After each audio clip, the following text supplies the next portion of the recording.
Hey everyone, Ryan Finn here with the Finn Group, and today I've got a couple conversations I want to have with you because there's been so much that has happened in the market in the last 18 months, and there's a lot of concern with the cost or the affordability of buying a home, especially you new first home buyers out there that are breaking into this market at this time.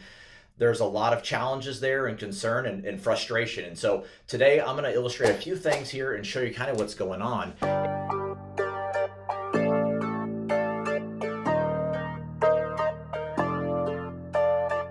And honestly, right now in our current market, our average break-in price point we're going to use today is right around $300,000 in this current area. And what we've looked at just like 18 months ago, and you guys probably all remember this, we had this awesome 3.5% rate, and love that rate. I would love to see that rate again. Don't know that we're going to see that again. But when we did have that rate, your payment on that $300,000 house was 1347, and that's principal and interest, so that doesn't include your taxes and insurance. So apples to apples here, 1347 was your payment. Awesome payment, great way to get into the market. Affordability was great there, but unfortunately within 60 days last year we jumped from 3.5 to 5.5%, and when we did that, that jumped us all the way up over $1,700 a month. So we quickly started raising the affordability, and that's part of inflation was happening. And so to curb that, they're raising the interest rate to slow that down, and the government has effectively done that because they went from 5.5. They did it so much, they loved it. They even went to 7%.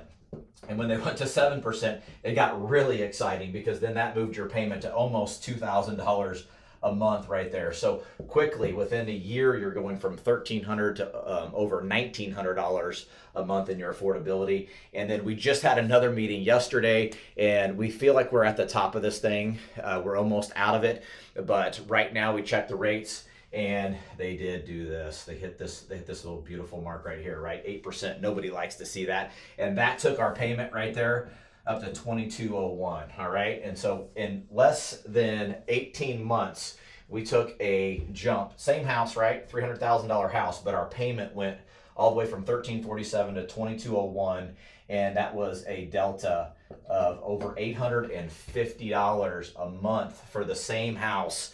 Your payment goes up. Ouch, nobody wants that, right? And so what we saw a lot of first time home buyers. They just started tapping out. They're like, no, I don't want to do it. So if you're one of those buyers, there's the challenge. Hey, do I really want to buy right now? This market is not the market I want to work in. I want to work in this market here because we think this is where we could be going back to. Don't think we'll see this, but maybe 5.5. And if we could get back to this area here, we could tolerate that payment and save about $500 a month. So I would like to wait. If you're that buyer, like, hey, you know what? I think I'm going to wait. Well, there's a cost to everything, and the next piece here is what we're going to talk about is the cost of waiting. All right, and I know buying right now doesn't feel good because again we're buying right now. We'll do that now over here, and then we'll do the wait over here. If we buy right now, we got it. We got the payment. We know what the payment is, right? We just talked about it. If it's at 8% right now, we're looking at right at 2201. Principal and interest. All right, and that doesn't feel good. However, if we do break into this market now, we could see rates coming back down in the next year, and we could refinance off of this $300,000 purchase price and lower our payment down to where we want it to be. However, we could be smart and we could say, you know what, we'll wait this thing out and we'll purchase whenever the rates do come back down. And so let's say we wait a year. And in the current market we're in, if we did wait a year, we're looking at about a 4% appreciation in your property value. So now this $300,000 house is now going to cost you, at 4%, it'll cost you $312,000 approximately. Okay, so that's what we're looking at if we waited a year, and that's okay because we save the money. But what happened? We had to pay an extra $12,000 for the same house if we would have bought it now. We are getting a better interest rate, but with that, what happens? We see demand. We'll see demand spike up, and when that happens, I feel we're going to go back to some of the things that we saw about a year and a half ago when we had those beautiful 3.5% interest rates.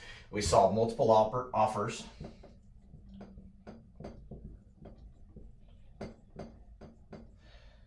We also saw inspections waived, appraisals sometimes.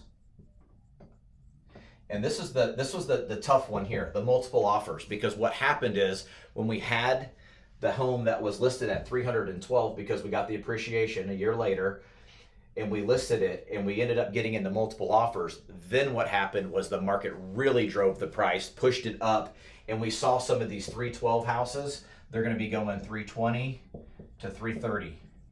All right, so you're going to get that interest rate you wanted, but you're looking at paying maybe 320 or 330 for the same house you could have bought today for 300. Tough interest rate, but we refi that, and we refi off of the 300,000 instead of waiting and purchasing for maybe 320, 330. So that is the opportunity cost right there. And what you'll find is you've got a much better opportunity. If you look at the market today, we're not in multiple offers. You get a great opportunity to inspect your property, get a proper appraisal, not worry about bringing appraisal waiver money in this market, and actually get the home you want without having to compete at a high level. So that's the opportunity cost. That's what it looks like to break in the market right now. We don't have a crystal ball. This is what we are forecasting and looking at with all the metrics that we study. We see things changing and adjusting over the next 12 months. And this is what the possibilities look like. So if you're looking to purchase a home in the near future, now might not be a bad time. The inventory is still low. There's not a lot of homes out there, but it doesn't put you in a huge rush to try to put something under contract because the multiple offer situation has gone away, which gives you the power as a buyer to negotiate on your house. I'm Ryan Finn with the Finn Group. I hope this has been great information for you to study. If you have any other questions or comments about what we've talked about today or anything else real estate related, you can always contact me. You'll see my contact information below. We'll see you next time.